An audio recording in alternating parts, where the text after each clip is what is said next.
ഭയങ്കര ചൂടാണല്ലോ ഇത്തവണ ഈ നോമ്പിന്. അപ്പോൾ നമുക്ക് കഴിക്കാൻ ഇഷ്ടം എപ്പോഴും ഒരുപാട് ജ്യൂസ് ഐറ്റംസും അതുപോലെ തണുത്ത ഐറ്റംസൊക്കെ ആയിരിക്കുമല്ലേ. അപ്പോൾ അങ്ങനത്തെ സമയത്ത് നമുക്ക് ഉണ്ടാക്കിയെടുക്കാൻ പറ്റുന്ന നല്ലൊരു ഡ്രിങ്ക് ആയിട്ടും അതുപോലെ നമുക്കൊരു ഡെസേർട്ടൊക്കെ ആയിട്ട് കഴിക്കാൻ പറ്റുന്ന നല്ലൊരു ഫ്രൂട്ട് സലാഡാണ് കേട്ടോ. അപ്പോൾ അതിനായിട്ട് നമ്മളിതാ കുറച്ച് ഫ്രൂട്ട്സൊക്കെ എടുത്തിട്ടുണ്ട്. അപ്പോൾ ഒരു കിവി, ആപ്പിൾ, ഉറുമാമ്പഴം, പഴം അതുപോലെ മുന്തിരിയൊക്കെ എടുത്തിട്ടുണ്ട് കേട്ടോ. അപ്പോൾ നിങ്ങളുടെ കയ്യിലുള്ള ഏത് ഫ്രൂട്ട്സ് വേണമെങ്കിലും നിങ്ങൾക്ക് എടുക്കാം. പിന്നെ ഞാനിതൊരു സോസ് പാനിലേക്ക് വെള്ളം ഒഴിച്ചിട്ട് ചെറുതായിട്ടൊന്ന് ചൂടാകുന്ന സമയത്ത് നമ്മളതിലേക്ക് 1 കപ്പ് ചവ്വരിയാണ് ചേർത്ത് കൊടുത്തത്. സാഗോ പേൾസ്, സാവുനരി, സാവുദാൻ എന്നൊക്കെ പറയുന്ന ആ ചവ്വരി ചേർത്ത് കൊടുത്ത് നന്നായിട്ടൊന്ന് തിളപ്പിക്കുന്നുണ്ട് കേട്ടോ. അപ്പോൾ കുറച്ച് സമയം കഴിയുമ്പോൾ അതിങ്ങനെ ഒന്ന് ട്രാൻസ്പാരൻ്റ് ആയിട്ടൊരു മുത്ത് പോലെ വരും. ആ സമയത്ത് നമുക്ക് ഫ്ലെയിം ഓഫ് ചെയ്തിട്ട് ഇതൊന്ന് സ്ട്രെയിൻ ചെയ്യേണ്ടതാണ് കേട്ടോ. അപ്പോൾ ഇതിൽ ഒരുപാട് സ്റ്റാർച്ച് ഉണ്ടാകും. അപ്പോൾ അതുകൊണ്ട് തന്നെ നമ്മൾ അതൊന്ന് സ്ട്രെയിൻ ചെയ്തതിന് ശേഷം അതിൻ്റെ മേലെ കുറച്ച് തണുത്ത വെള്ളം കൂടെ ഒഴിച്ചിട്ട് നമ്മളൊന്ന് ആ ഒരു സ്റ്റാർച്ച് ഒന്ന് കളയണേ. അല്ലാന്നുണ്ടെങ്കിൽ ഇങ്ങനെ ഒരുപാടങ്ങ് ഒട്ടിപ്പിടിച്ചിരിക്കും കേട്ടോ. അപ്പോൾ നമ്മൾ വെള്ളം കൂടെ ഒഴിച്ച് ജസ്റ്റ് ഒന്ന് ഇങ്ങനെ മിക്സ് ആക്കുമ്പോൾ നല്ല മുത്ത് പോലെ ഇങ്ങനെ വേറിട്ട് നിൽക്കുവേ. അപ്പോൾ നമ്മളിതാ അതൊക്കെ റെഡിയാക്കിയൊക്കെ എടുത്ത് വെച്ചിട്ടുണ്ട് കേട്ടോ. പിന്നെ നമുക്കിനി വേറൊരു പാൻ ചൂടാക്കിയിട്ട് അതിലേക്ക് നമ്മൾ 1 പാക്കറ്റ് പാലാട്ടോ ഒഴിച്ചു കൊടുത്തിട്ടുള്ളത്. ഏകദേശം 2.25 കപ്പോളം പാൽ ഒഴിച്ചു കൊടുത്തിട്ടുണ്ട്. ഇപ്പോൾ ഇതാ നമ്മളെ പാലൊക്കെ ചെറുതായിട്ടൊന്ന് ചൂടായിട്ട് വന്നിട്ടുണ്ട്. അപ്പോൾ ഞാൻ ഇതിലേക്ക് 1/2 കപ്പ് പഞ്ചസാര ചേർത്ത് കൊടുക്കുന്നുണ്ട്.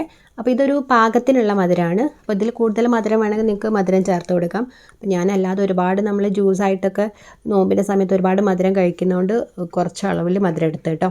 പിന്നെ ഇതിലേക്ക് നമ്മളൊരു 1/4 കപ്പോളം പാൽപ്പൊടിയും കൂടെ ചേർത്ത് കൊടുക്കുന്നുണ്ട്. അപ്പോൾ ഇതിന് പകരമായിട്ട് നിങ്ങൾക്ക് വേണമെങ്കിൽ കണ്ടൻസ്ഡ് മിൽക്ക് ചേർത്ത് കൊടുക്കാം.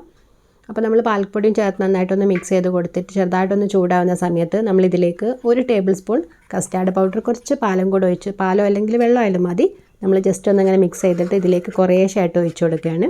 ആ സമയത്ത് നമ്മൾ ഫ്ലെയിം കുറച്ച് വെച്ചിട്ട് നന്നായിട്ടൊന്ന് മിക്സ് ചെയ്ത് കൊടുക്കണം കേട്ടോ. ഈ കസ്റ്റാർഡ് പൗഡർ ചേർത്ത് കൊടുക്കുമ്പോൾ പെട്ടെന്ന് തന്നെ തിക്കായിട്ടും അടി പിടിക്കുകയൊക്കെ ചെയ്യും. അപ്പോൾ നമ്മൾ നന്നായിട്ട് മിക്സ് ചെയ്ത് കുറേശ്ശായിട്ട് ഒഴിച്ചിട്ട് ഇതുപോലെ ഇങ്ങനെ നല്ല തിക്കാക്കി എടുത്തിട്ട് നമ്മൾ ഫ്ലെയിം ഓഫ് ചെയ്യുന്നുണ്ട്. ഇപ്പോൾ ഇത് നന്നായിട്ടൊന്ന് ചൂടാറിയിട്ടുണ്ട്. ഇതിലേക്ക് നമ്മൾ നേരത്തെ വേവിച്ച് വെച്ചിട്ടുണ്ടായിരുന്ന ചവ്വരിയും കൂടെ ചേർത്ത് കൊടുക്കുകയാണ്. അപ്പോൾ നമ്മൾ സ്റ്റാർച്ചൊക്കെ കളഞ്ഞുകൊണ്ട് തന്നെ പെട്ടെന്ന് തന്നെ മിക്സായിട്ട് നല്ല രീതിയിൽ വന്നിട്ടുണ്ട്. അല്ലെങ്കിൽ എല്ലാം കൂടെ അങ്ങ് കട്ട പിടിച്ച് പോവും.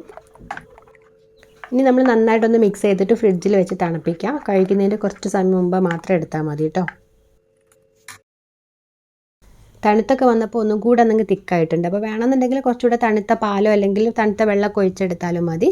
അപ്പോൾ ഞാൻ ഈ ഒരു രീതിയിൽ തന്നെയാണ് കേട്ടോ എടുക്കുന്നത്. അപ്പോൾ അതിലേക്ക് ഞാൻ നേരത്തെ കട്ട് ചെയ്തിട്ട് കുറച്ച് പഞ്ചസാരയും കൂടെ വിതറി വെച്ചിട്ടുണ്ടായിരുന്ന ഫ്രൂട്ട്സൊക്കെ ചേർത്ത് കൊടുക്കുന്നുണ്ട്. അപ്പോൾ ആപ്പിൾ ഉണ്ട്, അതുപോലെ തന്നെ മുന്തിരി ചേർത്ത് കൊടുത്തു. ചെറിയ പഴം കുറച്ച് നേരത്തെ കട്ട് ചെയ്തുകൊണ്ടാണ് കേട്ടോ ചെറുതായിട്ടൊരു കളറ് മാറിയിട്ടുള്ളത്. പിന്നെ അതിലേക്ക് ഉറുമാമ്പഴം, പിന്നെ കുറച്ച് കിവിയും ചേർത്ത് കൊടുത്തിട്ടുണ്ട് കേട്ടോ. അപ്പോൾ നിങ്ങളുടെ കയ്യിൽ കറുപ്പ് മുന്തിരി ഉണ്ടെന്നുണ്ടെങ്കിൽ ചേർത്ത് കൊടുക്കുക. അതുപോലെ പൈനാപ്പിളൊക്കെ ചേർത്ത് കൊടുക്കുമ്പോൾ നല്ല മാംഗോ ഒക്കെ ഉണ്ടെങ്കിലൊക്കെ ചേർത്ത് കൊടുക്കുമ്പോൾ നല്ല ഭംഗിയായിരിക്കും കാണാൻ, അതുപോലെ തന്നെ നല്ല ടേസ്റ്റും ഉണ്ടാവും കേട്ടോ. അപ്പോൾ ഞാൻ മധുരം നോക്കിയപ്പോൾ കുറച്ച് മധുരത്തിൻ്റെ കുറവുണ്ടായിരുന്നു. അപ്പോൾ ഞാൻ ഏകദേശം ഒരു 1.5 ടേബിൾ സ്പൂൺ പഞ്ചസാരയും കൂടെ ചേർത്ത് കൊടുക്കുന്നുണ്ട്. അപ്പോൾ ഇതാ നമ്മൾ ഈസി ആയിട്ട് നല്ല ടേസ്റ്റി ആയിട്ടുള്ള ഒരു ഫ്രൂട്ട് സലാഡാണ് ഉണ്ടാക്കിയെടുത്തിട്ടുള്ളത്. അപ്പോൾ നമുക്ക് ഇതുപോലെ ഇങ്ങനെ കോരി കഴിക്കാനാണെങ്കിൽ ഒരു പാകത്തിന് എടുക്കാം. ഇനി നമുക്ക് ഗ്ലാസ്സിൽ വെച്ചിട്ടൊരു ഡ്രിങ്ക് ആയിട്ട് കുടിക്കണമെങ്കിൽ കുറച്ചുകൂടെ തണുത്ത വെള്ളം അല്ലെങ്കിൽ പാലൊക്കെ വെച്ച് നന്നായിട്ടൊന്ന് മിക്സ് ചെയ്തെടുത്താലും മതി കേട്ടോ. അപ്പോൾ എല്ലാവരും ഒന്ന് ട്രൈ ചെയ്ത് നോക്കുക. വീട്ടിലുള്ള 1-2 ടൈപ്പ് ഫ്രൂട്ട്സ് മാത്രമായാലും നമുക്ക് ഇതുപോലെ ഉണ്ടാക്കിയെടുക്കാം. ചെറിയ പഴവും ആപ്പിളും മാത്രമൊക്കെ ഉണ്ടെങ്കിൽ നമുക്ക് ഇതുപോലെ ഉണ്ടാക്കിയെടുക്കാം കേട്ടോ. അപ്പോൾ എല്ലാവരും ഒന്ന് ട്രൈ ചെയ്ത് നോക്കുക, ഫീഡ്ബാക്ക്സ് അറിയിക്കുക. വീഡിയോ ഇഷ്ടമാണെങ്കിൽ ചാനലൊന്ന് സപ്പോർട്ട് ചെയ്യാനും മറക്കരുത്. ഒരുപാട് ആൾക്കാർ പല രീതിയിലും ഫ്രൂട്ട് സലാഡ് ഉണ്ടാക്കിയെടുക്കാറുണ്ട്. ഐസ്ക്രീം ചേർത്തിട്ട്, അല്ലാതെ കസ്റ്റാർഡ് മാത്രമായിട്ടൊക്കെ ഉണ്ടാക്കിയെടുക്കാറുണ്ട് കേട്ടോ. അപ്പോൾ എങ്ങനെയാണ് നിങ്ങളൊക്കെ ഫ്രൂട്ട് സലാഡ് ഉണ്ടാക്കിയെടുക്കുക എന്നുള്ളതൊന്ന് കമൻറ്റ് ചെയ്യണം കേട്ടോ.